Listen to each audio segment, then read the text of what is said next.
मेरे मार्क्स 78 हैं 90 से 90 में से। और जो सर मैंने क्लासेस अटेंड की हैं उन्होंने मेरी काफ़ी हेल्प की। और उसके बाद जो आपने वीडियोस दी थी मुझे, जो प्रेडिक्शन फाइल थी, यूट्यूब वीडियोस थी, वो मैंने 3 से 4 बार की हैं। क्योंकि एक बार करके उसको नहीं कोई फ़ायदा होता, वो नहीं आता है, तो 3 से 4 बार मैंने की। और मेरे कॉन्सेप्ट्स काफ़ी क्लियर हुए। मोस्ट इम्पॉर्टेंटली जो आपने मुझे वो कैप दी थी, जो पीडीएफ दिया था, वो बहुत हेल्पफुल रहा। उसमें जितने भी वर्ड्स थे, मेरी कोशिश थी कि मैं हर दिन कुछ ना कुछ नया सीखूं, कुछ नए वर्ड सीखूं। तो हाँ, क्लासेस ऑनलाइन फीडबैक जो आपका था उसने मेरी काफ़ी हेल्प की। बिल्कुल बिल्कुल। क्योंकि मैं मार्क्स देख रहा था, आपके पहले डायलॉग में 40 मार्क्स है, ठीक है, हाँ। और सेकंड में 38। तो 40 मार्क्स आउट ऑफ 45, ये कोई मतलब ऐसा तुक्के से नहीं आते, या कोई हम्म। जोक नहीं है। 38 भी उसी कैटेगरी का है कि मतलब तुक्के से नहीं आते, जोक नहीं है। अगर तगड़ी तैयारी है तभी ऐसे नंबर आते हैं। तो मैं आपका चैट स्क्रॉल कर रहा था, हमारी जो चैट होती है ना फीडबैक वाली, उसकी बात कर रहा हूँ। और आपने हम्म। प्रॉपर फीडबैक लिया है ना, मतलब जी। प्रॉपर अपडेट करना, होमवर्क सेंड करना, ये वो। तो आपको हम्म। लगता है कि इस एग्ज़ाम में फीडबैक लेना ज़रूरी है, और मतलब प्रैक्टिस करके उसको अपडेट करना ज़रूरी है, अपने टीचर से फीडबैक लेना ज़रूरी है? हाँ, बिल्कुल बहुत ज़रूरी है। जो भी डायलॉग होता है उसको, मुझे याद है मोहित सर बोलते थे कि उसको पेज पे लिख लिख के मैंने एक एक पेज सर को सेंड किया है। कई बार मिस हो जाता था तो मुझे डांट भी पड़ती थी। तो लेकिन मैंने हाँ सेंड किया है। वो आपके लिए फायदा ही रहेगा। टीचर को भी पता रहता है कि हाँ बच्चा प्रैक्टिस कर रहा है। So it's just a proof कि हाँ, टीचर को पता रहेगा कि आप कहाँ पर हो, कहाँ पे लैग कर रहे हो या क्या कमी है। तो वो फीडबैक बहुत हेल्प करता है ऑनेस्टली। बिल्कुल। क्योंकि मैं हमेशा इसीलिए टेलीग्राम पे हर चीज़ मांगता हूँ चैट पे, क्योंकि इसीलिए वो हम्म। वन ऑन वन फीडबैक है ना।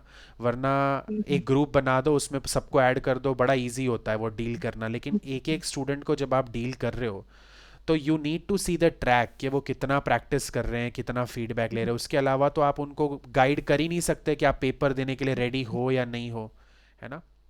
दूसरा और मैं, आप सुपर एक्टिव थे सर, आप सुपर एक्टिव थे। मैं जितने भी क्वेश्चन पूछ रही थी, मुझे ऐसा एक भी था नहीं क्वेश्चन जिसका आंसर ना मिला हो। तो हमेशा जब भी मैंने कुछ पूछा या जब भी मेरे कोई डाउट थे, बेशक मेरे स्टूपिड क्वेश्चंस भी थे कुछ, लेकिन वो आपने हमेशा आंसर किए हैं, तो वो काफी हेल्पफुल रहा। नहीं नहीं, बिल्कुल स्टूपिड क्वेश्चंस नहीं होते हैं। अगर कोई स्टूडेंट एक्स्ट्रा कॉन्शियस है तो उसको मैं स्टूपिड में नहीं गिनूंगा। मैं तो रादर ये कहूंगा कि 4 सवाल ज़्यादा पूछो, पर 2 सवाल कम ना पूछो, क्योंकि फिर ही जी, पेपर क्लियर होता है।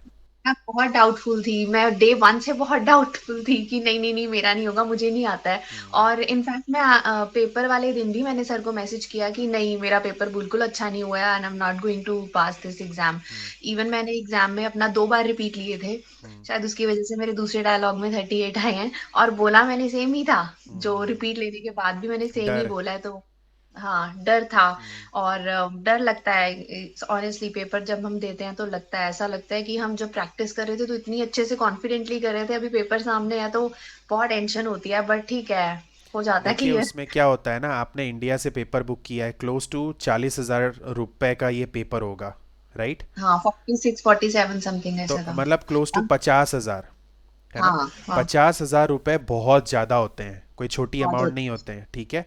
और बिल्कुल। इवन जो ऑस्ट्रेलिया में बुक करते हैं, क्लोज टू मतलब $800 प्लस पेपर है।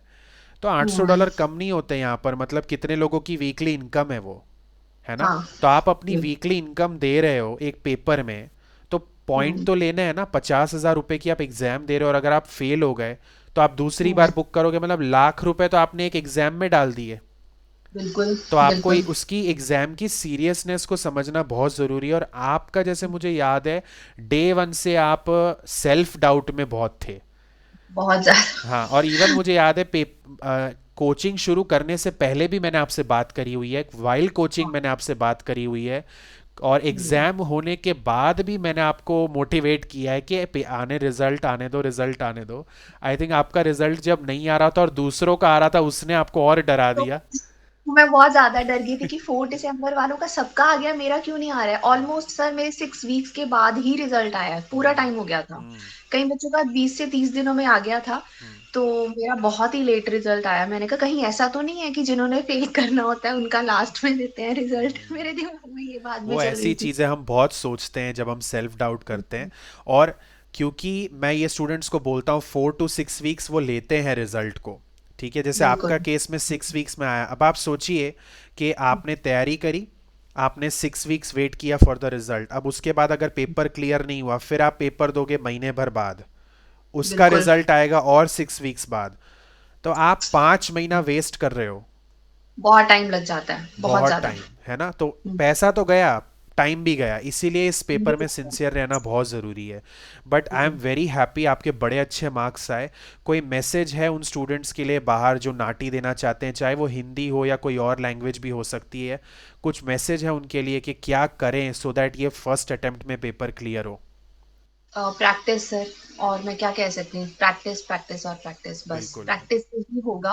और थोड़ा सीरियस भी लेना है, क्योंकि मेरे दिमाग में भी ये बात थी कि मैं दोबारा नहीं, आई कांट गिव 50,000, मैं नहीं देना चाहती थी। तो मुझे था, मैंने कहा एक ही बारी में हो जाए। और दूसरा ये भी था कि बच्चों से सुना था कि इसकी पासिंग रेट सिर्फ 10 और 15% ही है। तो वो एक डाउट सा भी था कि पता नहीं होगा कि नहीं, बट नहीं, वो ये प्रैक्टिस क्वेश्चन करते मुझे रहो। आपका याद है कि पासिंग रेट 10% आपने ऐसा पूछा था। मैंने कहा कि मेरा आज तक का रिकॉर्ड है कि अगर मेरे हाँ। रिकमेंडेशन पे कोई 4 वीक्स प्लान में जाता है, क्योंकि मैंने आपको भी सजेस्ट किया था 4 वीक्स कोचिंग लेनी है, राइट? और हाँ आपने जी। वही ली, राइट? और जी। जो स्टूडेंट मेरे 4 वीक्स की कोचिंग लेते हैं, प्रॉपर मेरा स्टडी प्लान फॉलो करते हैं, वो कभी फेल नहीं होते। चाहे मैं मतलब अपनी नाटी गुजराती या हिंदी की बात करूं, चाहे मनमोहित हम्म। का नाटी पंजाबी हो। इसीलिए हम 4 वीक्स रेकमेंड करते हैं, क्योंकि इतना फटाफट नहीं हो सकता ये पेपर क्लियर। नहीं होता, नहीं हो हाँ। सकता, हाँ। प्रैक्टिस चाहिए, time चाहिए। हाँ बिल्कुल, इसीलिए। But anyways, thank you so much, आपने इतना शेयर किया कि कैसे मतलब, और जैसे इन्होंने कहा, प्रैक्टिस करना बहुत ज़रूरी है। और प्रैक्टिस के साथ साथ ये मेक श्योर करना ज़रूरी है कि जो आप प्रैक्टिस कर रहे हैं वो सही डायरेक्शन में है कि नहीं। और इसीलिए फीडबैक लेना बहुत ज़्यादा ज़रूरी होता है, अपने टीचर से फीडबैक लीजिए। But if you are after coaching for NAATI Hindi, Punjabi, Gujarati, आप हमें मैसेज कर सकते हैं MNMMPT नाटी, इंस्टाग्राम, फेसबुक पे। डिस्क्रिप्शन में लिंक्स हैं। पीटी की कोचिंग चाहिए तो भी आप हमें मैसेज कर सकते हैं। Thank you so much Gurvinder for joining us all the way from India. थोड़ा ठंड से बच के रहिए और कुछ भी मतलब किसी को, कोई व्यूअर्स को कोई हेल्प चाहिए तो प्लीज़ हमें कांटेक्ट करिए। God bless all of you. Thank you so much Gurvinder.